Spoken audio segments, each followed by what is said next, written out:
de este momento. Ajá. Esta voy a utilizar Zoom porque después voy a receso, entonces creo que va a dar tiempo para que se guarde tranquilo. Voy a compartir pantalla y voy a compartirles una presentación de PowerPoint, que era la que estábamos viendo la clase pasada. Y déjenme observar. Vamos a ver, vamos a ejecutar. Ahí está, esa parte ya lo vimos, toda esa parte ya lo vimos, ya lo vimos, ya lo vimos, ya lo vimos, ya lo vimos, ya lo vimos, ya lo vimos, ya lo vimos, ya lo vimos. Y ahí nos quedamos. Entonces, miren, quiero iniciar esta segunda parte, comenzando con ese meme que ustedes observan ahí en pantalla. Miren, la vez pasada estábamos hablando sobre el aire, la presión atmosférica, y estábamos hablando sobre sus características, ¿verdad? Estábamos hablando también cuáles eran las propiedades, cuáles eran los gases más abundantes, etcétera, etcétera. Entonces hoy vamos a seguir hablando de los fenómenos atmosféricos y vamos a hablar acerca de lo que es la climatología. Entonces, para comenzar, nosotros tenemos la tendencia a utilizar de manera errónea dos conceptos, uno que es tiempo y el otro que es clima. Y nosotros para todo decimos el clima. Ahorita, por ejemplo, si nosotros miramos afuera de nuestras casas y miramos que está soleado, decimos qué clima más soleado. O si de repente en la tarde comienza a llover, algunas personas quizás no lo hacen, pero la mayoría sí, comienzan a decir cómo cambió el clima, miren, está lloviendo. Y entonces, en esta parte lo que vamos a ver ahora es que el clima no cambia. Bueno, sí cambia, pero para que pueda cambiar, tiene que pasar un tiempo aproximadamente como de 10 años, una década, para que el clima cambie. Lo que pasa cambiando constantemente es el tiempo. Si, por ejemplo, ahorita está soleado y después al terminar la clase está lloviendo, el clima no cambió. Lo que cambia es el tiempo. Entonces, el tiempo puede ser un tiempo lluvioso, un tiempo soleado, etcétera. No sé si me voy a entender. El tiempo cambia, el clima no cambia. El clima se mantiene constante. Ahorita el tiempo está bien soleado, por decirlo de alguna forma. No es que el clima está soleado, el clima es constante. ¿Estamos? Bueno, dicho eso, dicho eso, dicho eso, dicho eso, este, eh, las personas que estudian el clima son climatólogos. Ellos se encargan de estudiar el clima. Al estudiar el clima, ¿qué estudian? Estudian fenómenos, estudian cuestiones relacionadas como la humedad que hay en el aire. ¿Y la humedad a qué se refiere? La humedad se refiere simplemente a la cantidad de vapor de agua que se encuentra en el aire. La humedad es eso, vapor de agua en el aire. De ahí hay otros fenómenos, de ahí estudia también la temperatura de la atmósfera. ¿Y cómo estudian la temperatura de la atmósfera? La estudian a partir de tomar en cuenta factores como la inclinación de la Tierra, la forma esférica del planeta y la incidencia de los rayos ultravioletas. También toman en cuenta la rotación del planeta Tierra, que produce el día y la noche, y también la cantidad de calor específico, de energía que hay en el aire acumulada. Además de eso, también toman en cuenta la presión atmosférica, que como ustedes saben, el aire ejerce una presión porque el aire es masa. Entonces, cuando se estudian los fenómenos del clima, se toman en cuenta la temperatura atmosférica, la humedad y la presión atmosférica. Esos tres factores se toman en cuenta para el estudio de los fenómenos del clima. Ahora, los climatólogos utilizan diferentes instrumentos para poder medir el clima, para poder medir, perdón, o estudiar los fenómenos climatológicos. Miren, ahí en primer lugar, eso que tenemos ahí es un pluviómetro. Un pluviómetro es como una especie de recolector de agua, en el cual simplemente el agua se va almacenando ahí y como ustedes pueden observar, ese pluviómetro tiene una escala. Y dependiendo de qué tanta agua haya captado el pluviómetro, pues vamos a decir qué cantidad de lluvia cayó durante un determinado tiempo. Esa segunda imagen que ustedes pueden observar ahí en pantalla se conoce como anemómetro. Anemómetro. ¿Qué es el anemómetro? Pues miren, el anemómetro es simplemente un instrumento que registra la velocidad del viento. El viento hace que esos aparatos que ustedes observan en pantalla se muevan y a partir de eso el aparato da vueltas y puede medir lo que es la velocidad en kilómetros por hora, en metros por segundo, millas por hora, etcétera, etcétera. Ese tercer objeto que se utiliza para el estudio de la climatología se llama higrómetro. Ahí está escrito en inglés en la parte de abajo. En español es higrómetro. Higrómetro. ¿Para qué sirve el higrómetro? Pues el higrómetro es simplemente un instrumento que sirve para absorber el agua. Absorbe el agua. Mejor dicho, la humedad. Para determinar cuál es la humedad del ambiente. Por ahí tenemos otro instrumento que es el termómetro. Que como ustedes ya saben, el termómetro se utiliza para medir lo que es la temperatura. ¿Ok? Y el termómetro, como ustedes ya saben, hay dos unidades en las cuales podemos medir la temperatura. Una que es grados centígrados y la otra que es grado Fahrenheit, termómetro. Ese ahí que tenemos, ese que tenemos ahí se llama veleta, con V, veleta. ¿Para qué sirve la veleta? Pues la veleta es simplemente un instrumento giratorio que esa flecha nos indica la dirección del viento, hacia dónde va el viento. Ahora, esos son algunos instrumentos que utilizan los climatólogos para estudiar el fenómeno del clima. Pero, los climas en cada una de las partes del planeta Tierra están también condicionadas por eso que ustedes están observando en pantalla. Eso que son los movimientos del planeta Tierra. Los climas del planeta Tierra están condicionados también por los movimientos que presenta el planeta Tierra. Como ustedes pueden observar, o como mejor dicho, como recuerdan de cuando estuvimos en séptimo grado, la Tierra tiene un movimiento de traslación alrededor del Sol. Miren que es simplemente la Tierra dando vueltas alrededor del Sol. Y mientras hace eso, miren, está rotando. Como ustedes pueden observar ahí en esa imagen, que rota sobre su propio eje. Miren, da vueltas sobre su propio eje. Y esa rotación es lo que permite la existencia del día y la noche. También podemos observar los otros dos movimientos que vimos el año pasado, que es el de precesión y el de nutación. Entonces, todos estos movimientos influyen en el clima del planeta Tierra. Pero, aparte de esos movimientos, también influye, miren, eso que estamos observando en pantalla, que es el ángulo de inclinación con respecto al Sol. Con respecto al Sol, nosotros no estamos de manera recta, por decirlo de alguna forma, sino que tenemos un ángulo de inclinación que, como observan en pantalla, es de 23.5 grados. Ese es el ángulo de inclinación de la Tierra con respecto al Sol, 23.5 grados.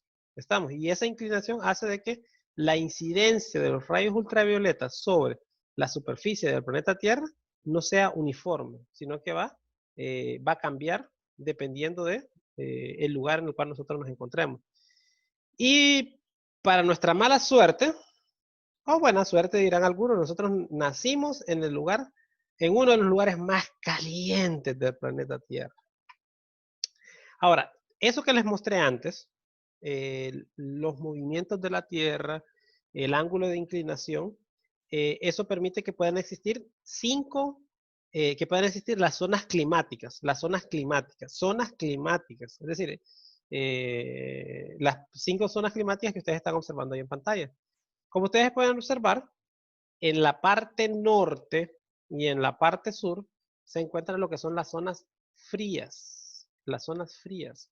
Acuérdense de activar la cámara para que no pierdan puntos. Recuerden que la clase está quedando grabada y aunque no los estoy viendo, ahí los voy a ver después cuando se esté subiendo el video. Entonces les decía, esas son las 5, esas son las grandes zonas climáticas. Vamos a ver cada una de ellas. En la parte de arriba, ustedes pueden observar la parte de arriba se le conoce como la zona fría o polares o árticas. ¿Por qué se caracteriza esa zona? Se caracteriza porque la cantidad de lluvia es prácticamente nula, es escasa. Luego, en esta parte de acá, miren, en esta parte de color verde que ustedes pueden observar ahí, es la famosa zona templada, que ahí ocurre algo que no pasa aquí en donde nosotros vivimos. Y es que ahí están marcadas las 4 estaciones del año. Primavera, otoño, invierno, verano. Están bien delimitadas cada una de esas estaciones. Mientras que la zona que se encuentra en el centro, que es la zona tropical o zona cálida, como ustedes pueden observar ahí en la imagen, Bueno, aquí en la imagen dice zona cálida, pero la zona cálida es, el Ecuador es el centro del planeta Tierra, ¿verdad? La que está arriba y la que está abajo del Ecuador es la zona tropical, que es básicamente ahí donde nosotros vivimos, que es una zona bastante caliente. Y luego, en esta zona tropical, está en contacto con el centro, que es la zona ecuatorial, y que alrededor de todas estas zonas, pues es donde ocurren las grandes selvas. Por ejemplo, si ustedes piensan en una de las más grandes selvas del planeta Tierra, se encuentra en el Amazonas. Si ustedes observan el Amazonas se encuentra justamente en esa zona cálida, ecuatorial. O, por ejemplo, nosotros aquí en Honduras tenemos una gran bosque, o tenemos una gran reserva, que es la biosfera del río Plátano, que también se encuentra en esta zona cálida. Entonces, esos son los 5 grandes zonas climáticas del planeta Tierra, y están influenciadas, como les dije, por el ángulo de inclinación de la Tierra y también por los movimientos que la Tierra ejerce alrededor del Sol y sobre sí misma. Ahora, estas zonas climáticas permiten que existan algunos fenómenos meteorológicos. Y entonces vamos a ver algunos de esos fenómenos meteorológicos. Vamos a ver, el primero que ustedes están observando ahí en pantalla es la lluvia, que como ustedes ya saben, la lluvia es simplemente una precipitación de gotas de agua que caen y que se producen producto de que el agua, después de que se evaporó, se condensó en las nubes y después de las nubes se precipitó en forma de gotitas, que es la lluvia. Ese segundo fenómeno meteorológico es algo que igual le preguntaba antes, que son las tormentas. Cuando estamos hablando de tormentas, las tormentas generalmente están formadas o se manifiestan con grandes aguaceros y con tormentas eléctricas. Ahora, ¿cómo ocurren esas tormentas eléctricas? Bueno, en primer lugar, el aire caliente que se encuentra aquí en la superficie, en esta región de la atmósfera llamada troposfera, sube y forman nubes como la que ustedes están observando ahí en pantalla.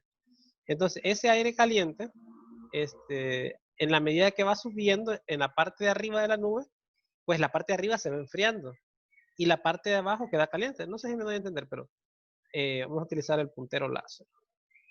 Profe, Dígame. ¿verdad que las nubes se mueven? Pero ¿cómo se mueven? En todas direcciones, dependiendo, claro, pero se puede mover en todas direcciones, norte, sur, este, oeste, o de manera angular. Entonces lo que les digo acá es que, miren, el aire caliente sube de la atmósfera y comienza a formar la nube. Entonces, en esta parte de la nube está caliente. Pero como la nube va creciendo hacia arriba, entonces hay una diferencia de temperaturas. En la parte de aquí se va formando una región más fría en comparación con la de abajo, porque aquí está entrando constantemente vapor de agua que viene caliente. Entonces se generan dos regiones que son una región fría y una región caliente. Entonces dentro de la nube todo eso se mezcla y el resultado de esa mezcla produce dos regiones con cargas opuestas. Miren, la región más alta está cargada positivamente y la región más baja está cargada negativamente. Miren, la de arriba está cargada positivamente y la de abajo está cargada negativamente. Entonces, una vez que la nube ya se ha formado y ya tenemos todo eso de ahí, la nube comienza a moverse, como dice Christopher, y se va moviendo. Y en la parte de la superficie hay objetos como montañas, como árboles, como edificios, qué sé yo, que tienen cargas positivas. Entonces, la carga, ustedes han escuchado seguramente, sobre todo los enamorados, han de haber escuchado que polos opuestos se atraen. Bueno, lo mismo le pasa a esa nube. Miren, la nube está en la parte de abajo cargada negativamente y la superficie y los objetos que están en la Tierra están cargados positivamente. Entonces, hay una fuerza de atracción en la cual ambos se están atrayendo. Pero el viento no permite, la resistencia del viento no permite de que se puedan juntar, por decirlo de alguna forma. Pero cuando las cargas vencen por fin la resistencia del viento, es cuando se generan esos descargas eléctricas y se generan los famosos relámpagos. Cuando nosotros hemos visto un relámpago, primero escuchamos el sonido y después miramos el relámpago, ¿verdad? Primero escuchamos el sonido y después el relámpago, ¿o cómo es? Primero es el relámpago y después el sonido, ¿cómo es? ¿Qué es primero, el sonido o el relámpago o la luz? La luz. El sonido primero y después el reloj. Sonido primero y después la luz. Ajá. Les cuento, primero es la luz. Primero observamos que cae el relámpago. Y segundos después, se escucha el relámpago. ¿Y eso a qué se debe? Se debe a que la luz es más rápido que el sonido. Si nosotros los colocáramos en una pista, la luz le gana un montón de veces al sonido. Entonces, por eso es que nosotros primero observamos el relámpago y después escuchamos el sonido. Ok, otro fenómeno meteorológico importante, como ustedes están observando ahí en pantalla, son los tornados. Cuando estamos hablando de tornados, estamos hablando de que, ¿cómo se forma un tornado? Miren, alguna vez ustedes se han preguntado, sé que en Honduras han habido tornados, mini tornados, chiquitos. No, nunca tornados como los de Estados Unidos, por ejemplo. Pero, ¿por qué ocurren los tornados? Miren, hay una región de Estados Unidos que es allá por Oklahoma, Arkansas. Esa región es donde más tornados hay. En Estados Unidos es la región del planeta Tierra donde ocurren más tornados. 3 de cada 4 tornados en el planeta Tierra por año ocurren en Estados Unidos. ¿Pero por qué ocurren en Estados Unidos? Porque, bueno, en la porción que les estoy mencionando concretamente entre Oklahoma y Kansas, en ese sector de ahí, del norte de Canadá, viene un viento frío. Frío, frío, frío, frío. Del Golfo de México viene un viento caliente, caliente, caliente, caliente, caliente. Y del lado de California, de esos sectores donde hay desierto, viene un viento seco, seco, seco, seco. Entonces, la combinación del viento seco, caliente y frío es la combinación perfecta para que se puedan desarrollar los tornados. Los tornados, a diferencia de los huracanes, no duran tanto tiempo. Un huracán, ustedes saben que puede durar hasta semanas, pero un tornado, lo más que puede durar es 15 minutos, pero ese tiempo es suficiente para causar destrucción y muerte por todos los sectores donde él pasa. Profe, Dígame. ¿y qué hacen los cazatornados? Pues los cazatornados lo único que hacen es tratar de estudiar los tornados. Porque, o sea, yo les dije una de las razones por las cuales se cree que se forman los tornados. Pero a ciencia cierta no se sabe cómo se forma un tornado. Porque si la fórmula que yo les di es la fórmula correcta para formar tornados, entonces con suficiente tiempo de antelación se podría decir se va a formar un tornado en tal punto, a tal hora, en tal lugar. Sino que no se sabe a ciencia cierta. Entonces los cazatornados lo único que hacen es que traten de acercarse a los tornados para tratar de estudiarlos, para tratar de comprenderlos, para tener más tiempo para poderlos predecir y de esa manera poder salvar vidas de las personas, porque a ciencia cierta las razones por las cuales ocurre un tornado no están del todo claras. Todavía falta mucho que comprender en ese asunto. Ahora, el siguiente fenómeno meteorológico del cual les quiero hablar es ese que ustedes observan en pantalla. Eso que ustedes observan en pantalla es una imagen vista desde, bueno, ahí coloreada para que la podamos entender mejor.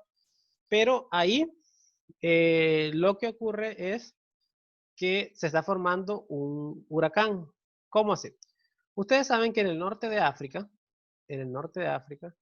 es una zona muy, muy caliente, hay muchos desiertos. Y entonces los vientos hacen de que ese aire seco se mueva de los desiertos y llegue hasta el océano Atlántico. Y entonces cuando ese aire seco entra en contacto con el océano, lo que hace es que el agua del océano comience a evaporarse.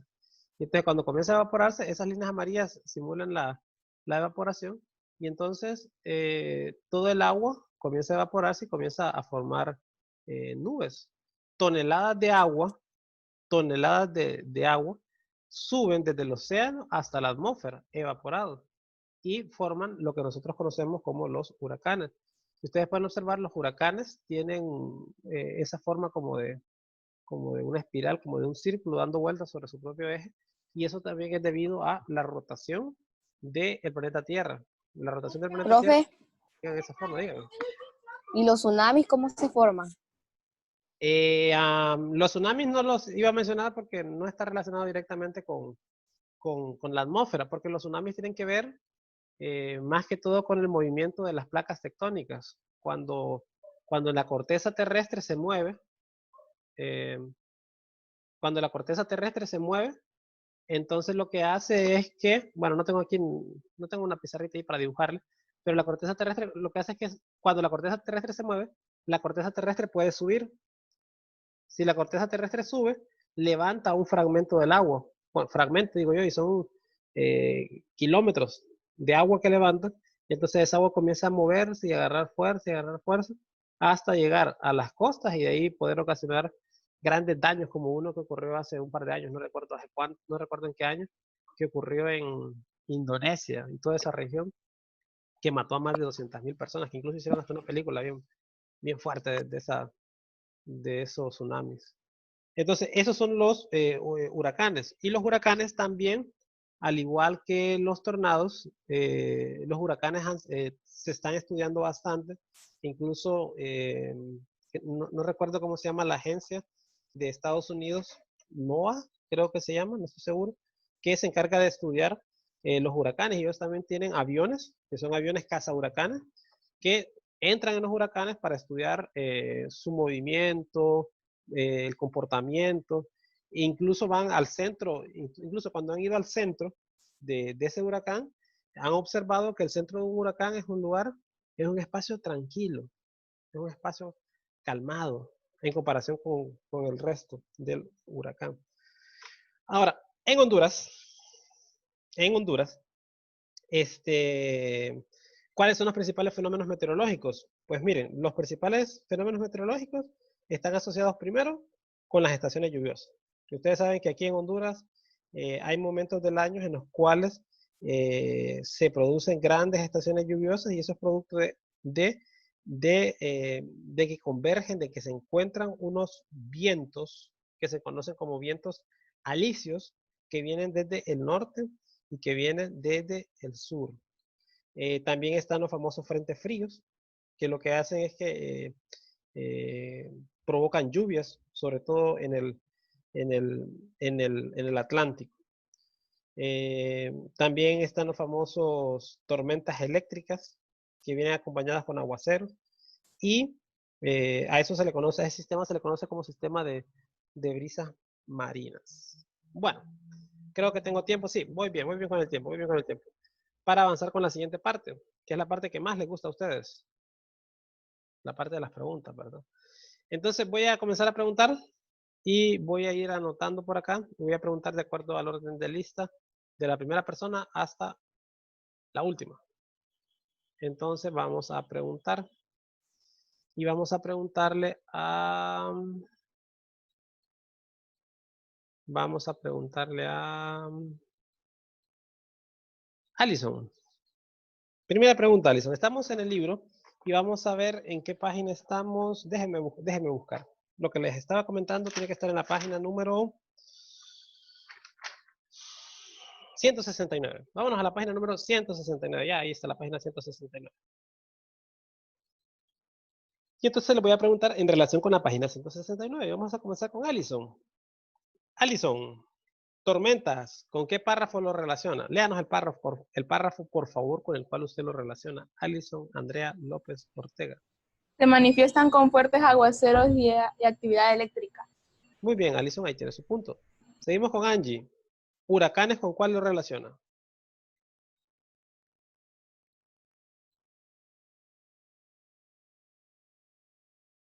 Parece que no está Angie. Elizabeth tampoco está. Stephanie, ¿con cuál relaciona huracanes? Se manifiestan con vientos que se desplazan a gran velocidad circulando en forma de espiral. Correcto, Stephanie Archaga. Ahí tiene su puntito. Seguimos con Jiré. ¿Con cuál relaciona el inciso de los tornados, Jiré?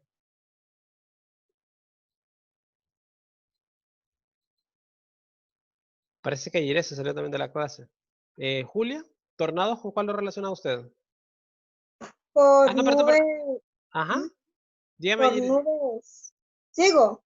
Sí, por favor, Julia, disculpe. Causadas por nubes cumulonimbus que se forman por un mecanismo de convención o movimiento vertical de aire. Muy bien, Julia. Y terminamos con Maritza. ¿Con cuál relacionó las lluvias? Consiste en la aparición de gotas de agua por condensación.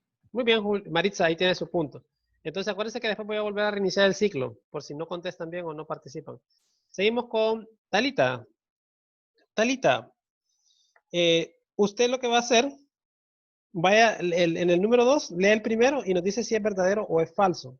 Cada uno de esos, lo único que tenemos que decir es si son verdaderos o falsos esos enunciados sobre los fenómenos meteorológicos. Talita, por favor, el primero.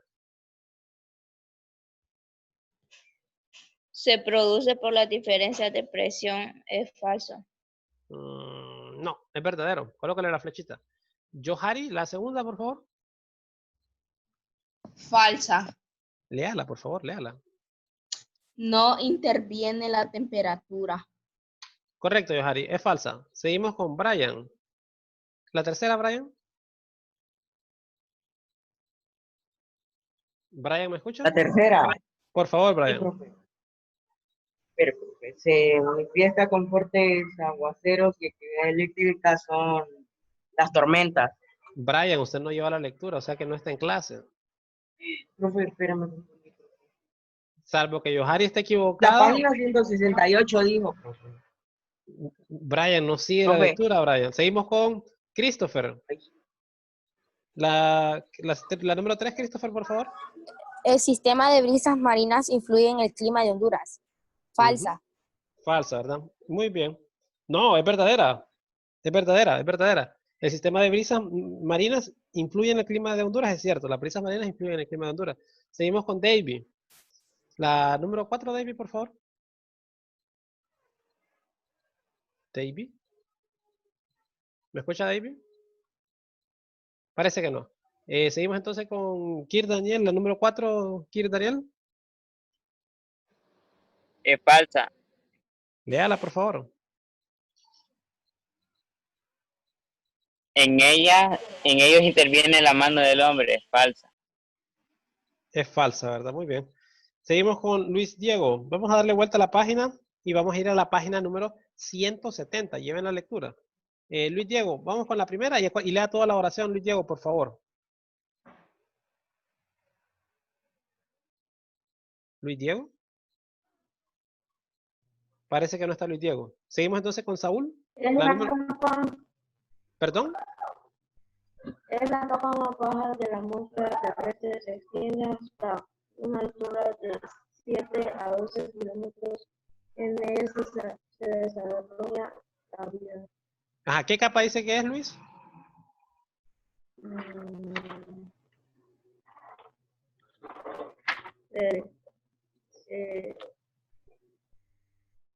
No.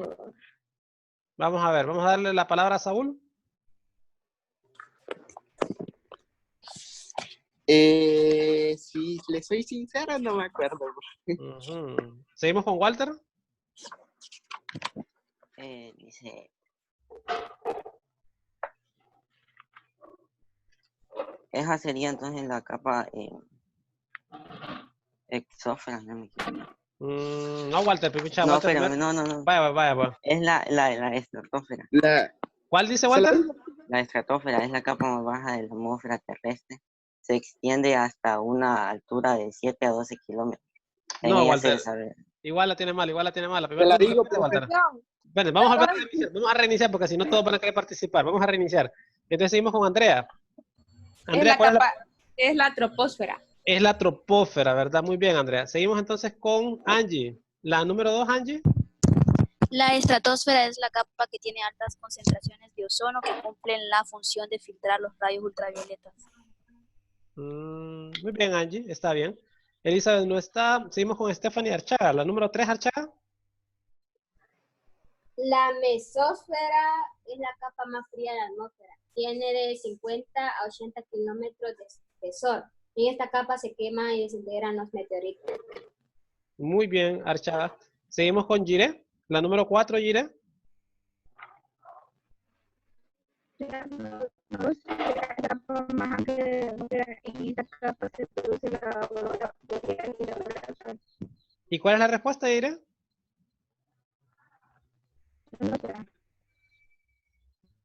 Repítala, por favor. Ah, ionósfera. Muy bien, Gira, ahí tiene su punto. Seguimos con la siguiente, Julia.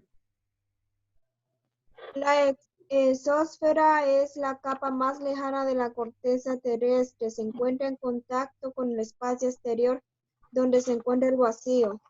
Muy bien, Julia. Seguimos con Maritza. Maritza, dígame por favor 3 características de la atmósfera terrestre. El número 2. Viven seres humanos.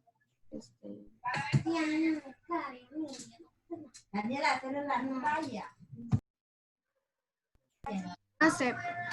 Vamos a ver, seguimos con Talita. Dígame 3 características de la atmósfera terrestre. No sé, profe. No sé. Así seguimos con Johari, Nicole. 3 características de la atmósfera terrestre. No sé, profe. No sé, así le voy a poner a todos en la nota. Cuando me pregunten, ¿y cuánto se sacó en la nota de ciencias naturales? No sé, le voy a decir. Brian. ¿Qué características de la atmósfera terrestre? Por favor, Brian. La primera, de que es una combinación de gases. Está formada por diferentes gases. Ajá. Ajá. Después, se divide en diferentes capas, o sea, pero capas imaginarias, no, que no se ven. Y la otra es que, que entre más arriba vamos, menos presión hay. Miren, cuando yo los escucho hablar a ustedes me lleno de ánimo, porque yo que creo que a mis 30 años se me olvida todo, y cuando los escucho a ustedes de 13 y 14 años me reconforta un poco, me doy cuenta que no estoy tan mal. No sé si se acuerdan, está bien Brian, tiene su puntito, le voy a poner el puntito, aunque no era eso lo que quería exactamente, pero no sé si se acuerdan cuando les estaba comentando que gracias a la atmósfera, la energía del sol que viene se mantiene.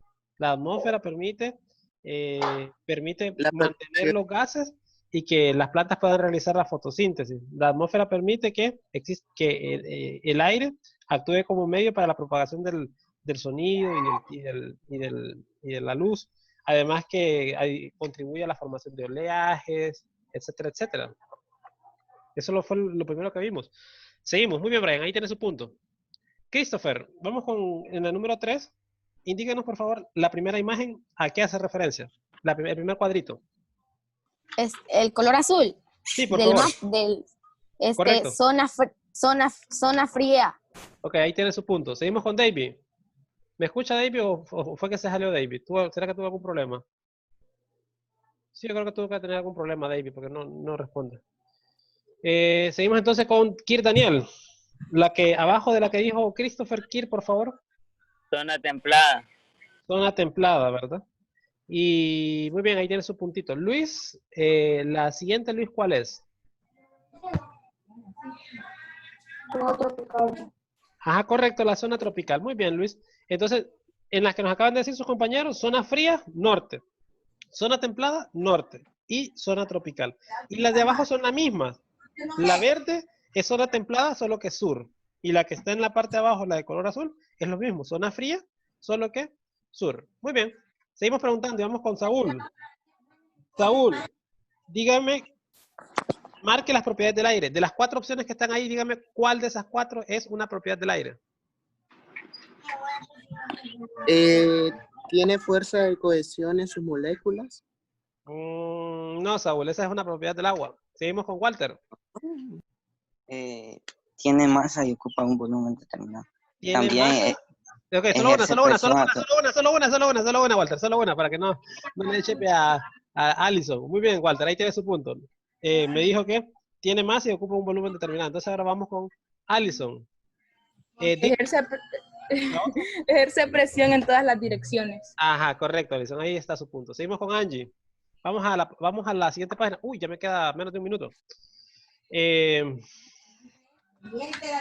Ok, dígame, Angie, ¿cómo se llama la primera imagen? ¿Qué instrumento meteorológico? Veleta.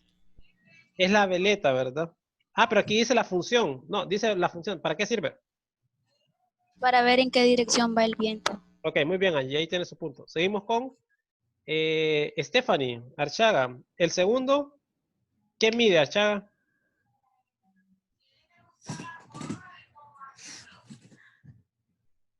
La velocidad del viento. Muy bien, Archaga. Seguimos con Jiré. La tercera, ¿qué mide, Jiré?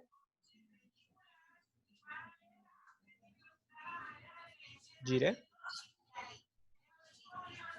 Yo, profe. Pero es que tenemos problemas con Jiré. Seguimos con... Jiré, ¿me decía Jiré, perdón?